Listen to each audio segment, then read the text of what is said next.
What if you could feel where you were needed most?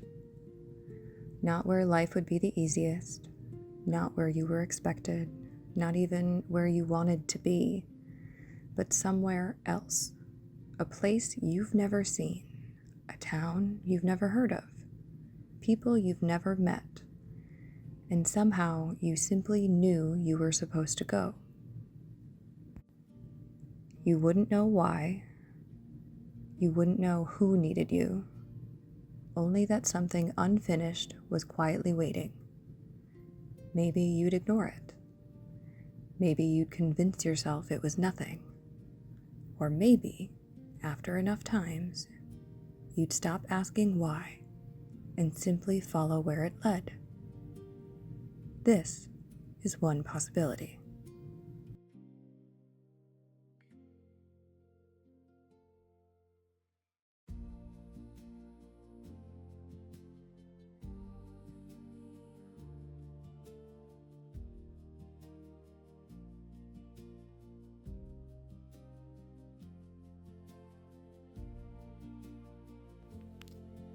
Birdie Walker was born with something her grandmother called the sight. Most people never noticed the echoes. Birdie always did. An echo wasn't a voice, or a ghost, or a vision exactly. It was a feeling, a fragment, a piece of something that didn't quite belong. Sometimes the echoes were tied to the past. Sometimes they seemed tied to things that hadn't happened yet. Nobody in the family ever figured out which was which. The sight ran in the family. Birdie's grandmother had it, and so did Aunt Jan. Her mother didn't, at least not that anyone ever noticed. Grandma always said the sight got stronger with age. You had to learn it, develop it, listen to it, because ignoring an echo never made it go away. That was why Grandma and Aunt Jan were always disappearing. A few days, sometimes a few weeks, always following something they couldn't quite explain, trying to understand what the echoes wanted. They always came home with stories, strange towns, stranger people, weird things they had seen, but no answers. Grandma spent her entire life looking for them. Then cancer took her before she found any. Aunt Jan kept looking after that, until a rainy highway and a drunk driver took her too. Birdie wanted to leave long before she actually did, but her mother had one condition: graduate first. She wasn't going to stop Birdie from following the echoes. She knew better than that. But life on the road was hard enough already. A high school diploma wouldn't solve everything, but it might make things a little easier. A little easier to get hired. A little easier to earn enough money to keep going. So Birdie stayed. She graduated. And she spent those years filling journals with things she didn't want to forget. The stories. The places. The people. The weird little details that seemed important at the time. Maybe they weren't important. Most of them probably weren't. But writing them down felt better than letting them disappear. By the time Birdie turned 18, she'd spent years thinking about the echoes, about Grandma and Aunt Jan, and all the places they'd gone, the things that they'd seen. Nobody ever found the answers they were looking for, but nobody ever stopped looking either. And Birdie? She wasn't any different. The answers weren't here. They were out there. So Birdie packed her car, said goodbye to the only home she'd ever known, and followed the first road she could find. For the next 3 years, Birdie followed the echoes. Sometimes they led her somewhere extraordinary. Sometimes they led her somewhere surprisingly ordinary. The echoes never seemed to care whether a story would change the world, only that it mattered to someone. Birdie stopped trying to predict them. She never knew what would trigger one, or why one place seemed silent while another practically shouted. Some echoes lasted only a moment, and others lingered for days. A few refused to let go until she followed them. The journals became part of the routine. Not because Birdie expected them to explain anything. She simply knew she wouldn't remember it all if she didn't write it down. The places, the people, the feelings, the questions. Because every echo left her with another one. 3 years passed that way. Another town, more conversations, another echo. Birdie never found the answers Grandma and Aunt Jan had spent their lives searching for. If anything, she just found more questions. And then, for the first time, an echo didn't simply ask to be followed. It demanded to be. 3 years on the road had taught Birdie something important. No two echoes were ever the same. Some barely lingered. Others stayed just long enough to point her in a direction. But every once in a great while, one arrived with a weight she couldn't ignore. This one came without warning. Not as a memory or a place. It was a feeling. A sadness so complete it almost didn't seem possible for one person to carry. Not the grief of losing someone, something quieter.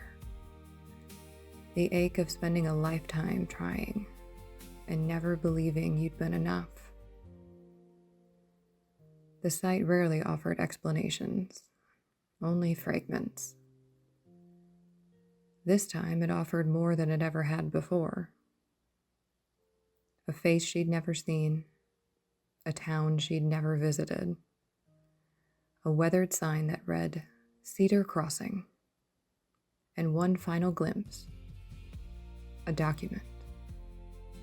Only 2 words were clear before the vision disappeared. Last will. Birdie had no idea what any of it meant. She only knew one thing. For the first time in 3 years, she knew exactly where she needed to go.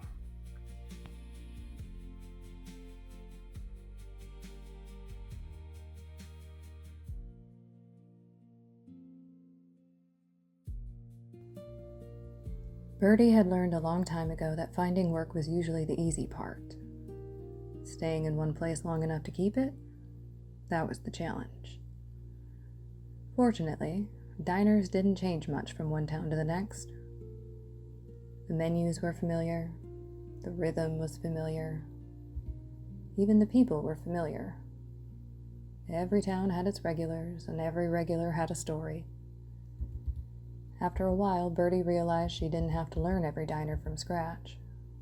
She only had to learn what made each one a little different. By the end of her first day, she'd already started figuring Cedar Crossing out.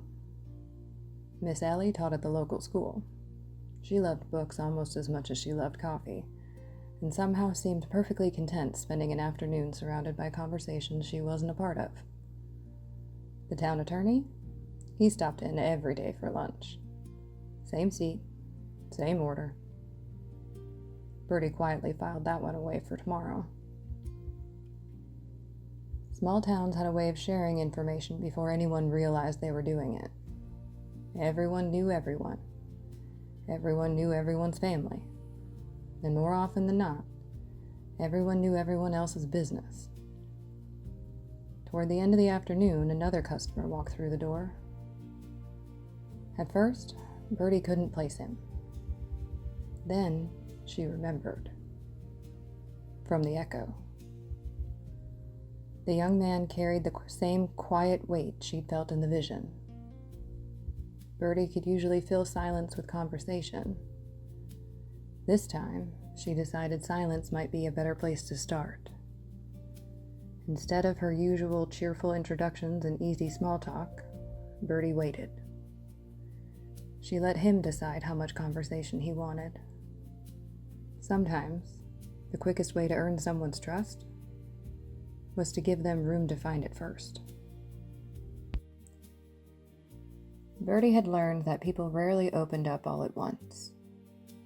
Usually, it started with coffee, and then a question, and then another cup of coffee. Sometimes, all someone really needed was a person who didn't already think they knew the whole story. The young man had come back to Cedar Crossing after his father's death. His brother had never left. Those two had never been particularly close.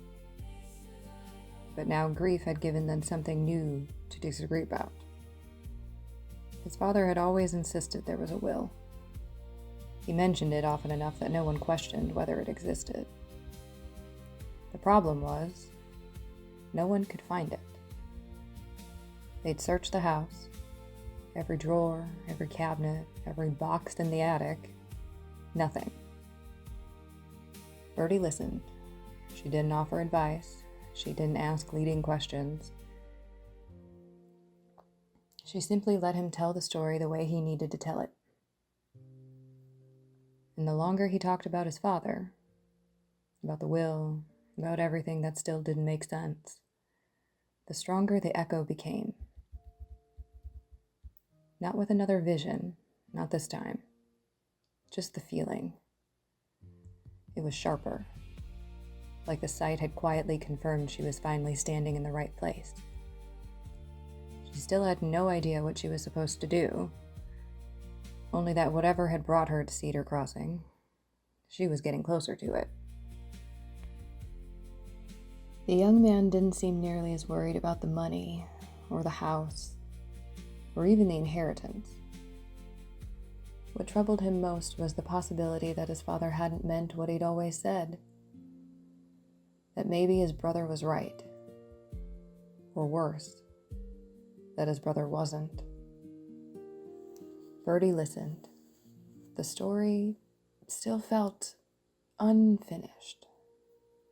Like there was one piece that everyone believed existed, but no one could seem to find. Later that afternoon, the town attorney stopped in for his usual lunch. Over the years, Birdie had learned something else about small towns. People who do the same thing every day usually don't mind talking about it. So she asked him a question she'd honestly wondered about more than once herself. Living on the road meant carrying very little. Most things could be replaced. Important papers? Not so much. If someone owned something as important as a will, where did they keep it? Apparently, there wasn't just one answer. Sometimes the attorney who prepared a will kept the original safely tucked away with their records. Other times, people filed an original with the county long before anyone ever needed to read it. That caught Birdie by surprise. She never considered that someone could file a will while they were still very much alive. The attorney laughed. Most people hadn't. But it happened far more than anyone realized. And just like that, Birdie had somewhere new to look. The attorney had given Birdie exactly what she needed.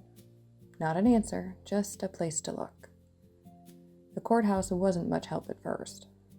Birdie tried the honest approach, asking how someone might find out if a will had been filed. The woman behind the records desk, she smiled politely before explaining that she couldn't even confirm whether one existed, unless Birdie happened to be immediate family. Fair enough. Birdie walked out the front door. Well, mostly. She walked out the front door of the records room. Then she found a quiet bathroom and waited. Courthouses, she discovered, eventually became very quiet places after everyone went home. Once the building was empty, getting into the records room wasn't nearly as difficult as she'd expected. Bobby pins weren't magic like the movies made them out to be, but with enough practice, they were surprisingly useful. The records were exactly what she'd hoped they'd be. Quiet, dusty, organized. Then she found it. Thomas Hawthorne, Last Will and Testament. The moment her hands touched the folder, the echo surged.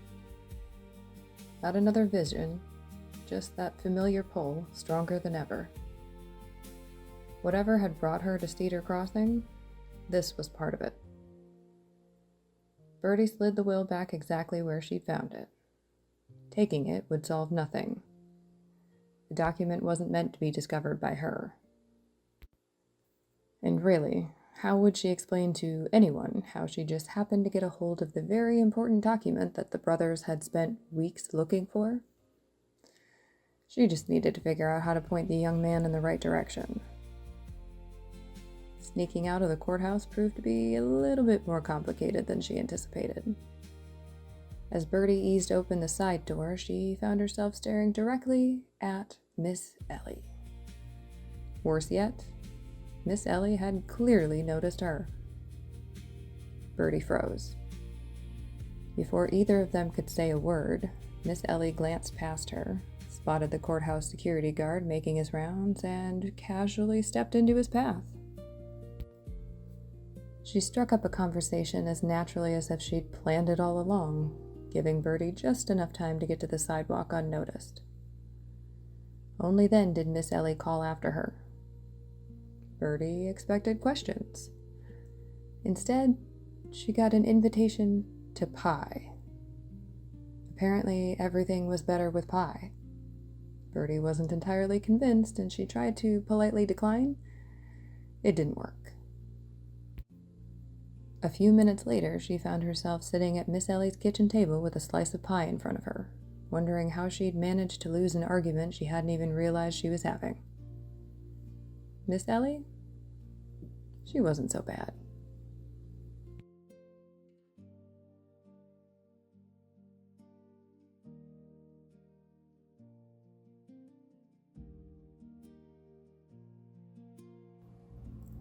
Birdie waited until the next time the young man wandered into the diner. She never mentioned the courthouse, or the records room, or the will that she had found. She simply poured him another cup of coffee and, almost as an afterthought, mentioned she'd heard once that people could actually file their wills with the county for safekeeping before they died.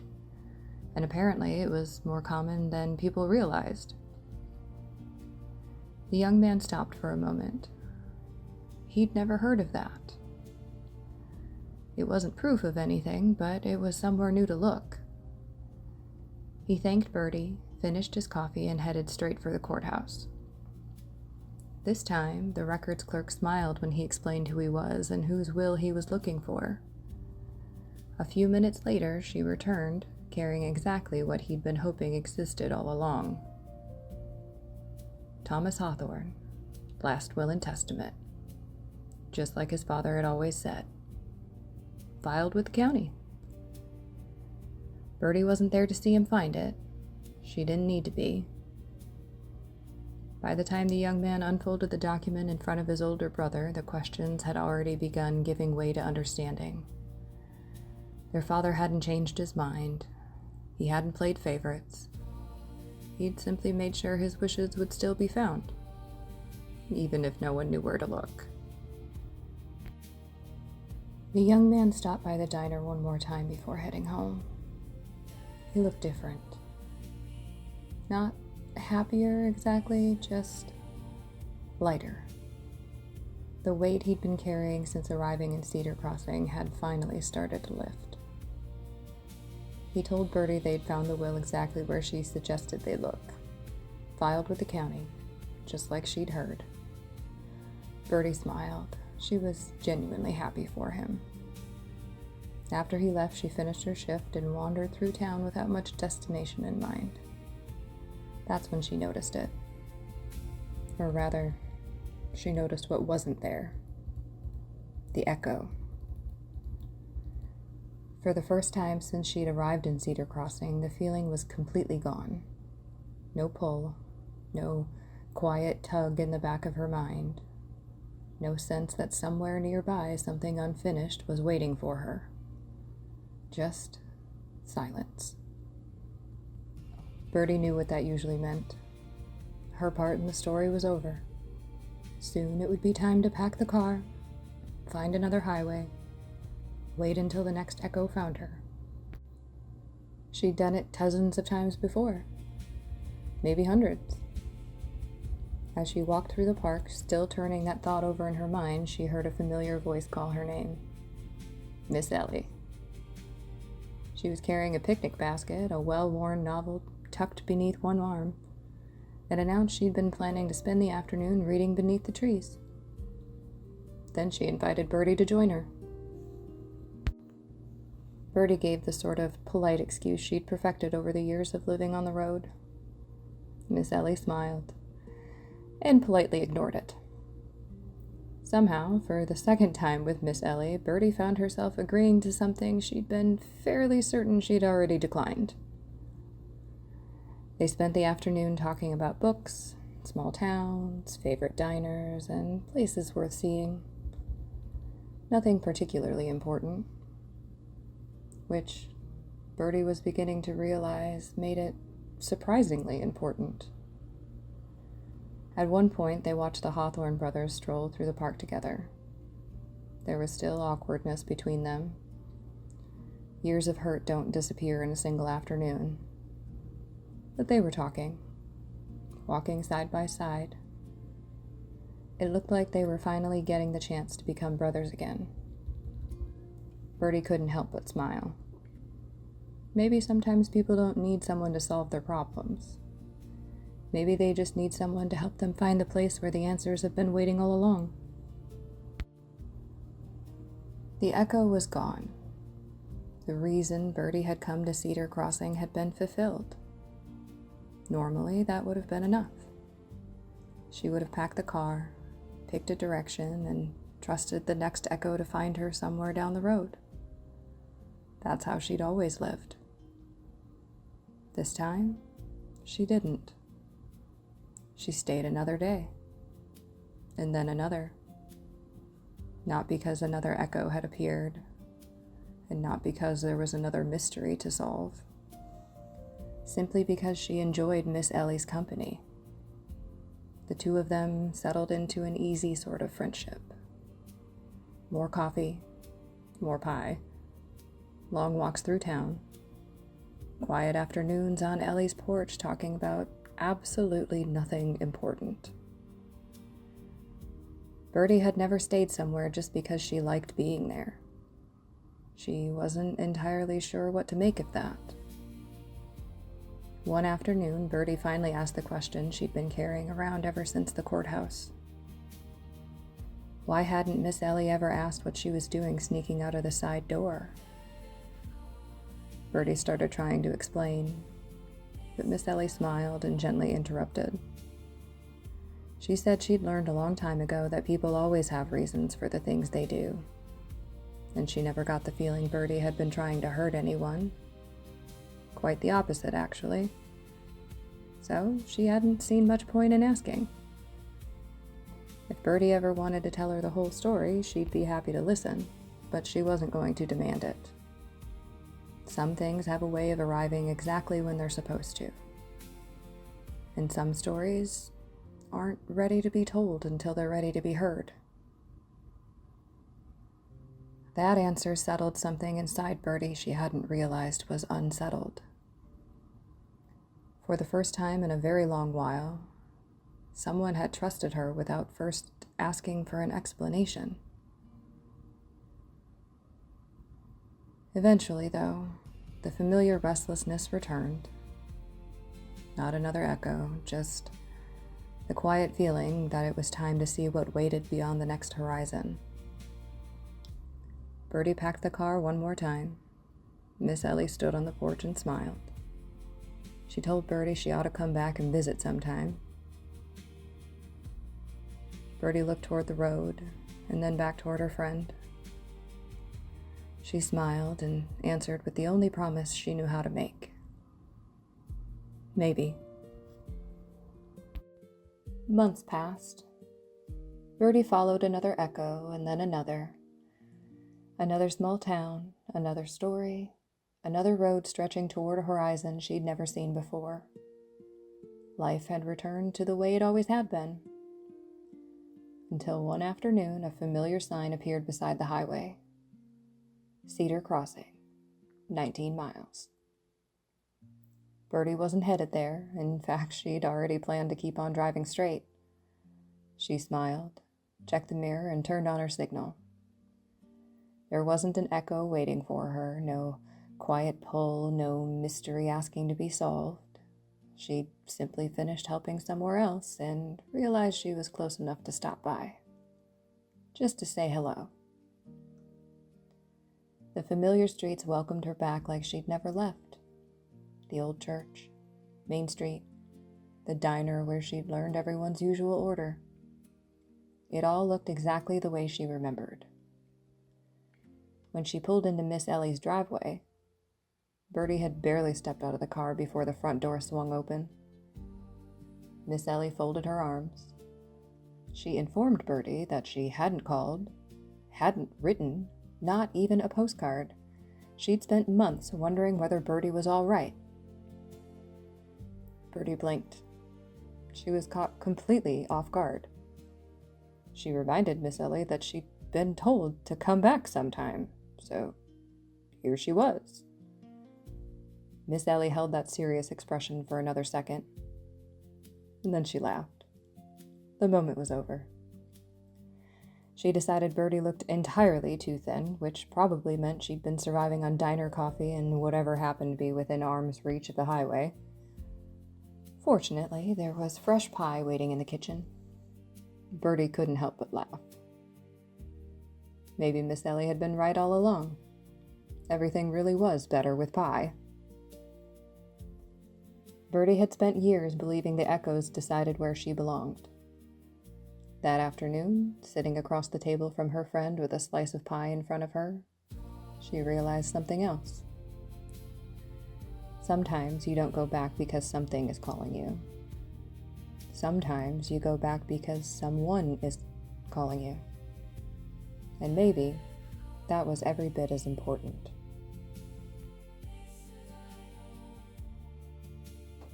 Maybe you'll never feel something like Birdie did. Or maybe you've already had moments that made you wonder. A place you couldn't stop thinking about. A conversation that somehow happened at exactly the right time. Someone who crossed your path for only a moment, but changed something in you anyway. Maybe those moments don't need an explanation. Maybe it's enough to simply appreciate that they happened. And if you've ever been that unexpected person in someone else's story, then maybe you were exactly where you needed to be. But this was just one possibility.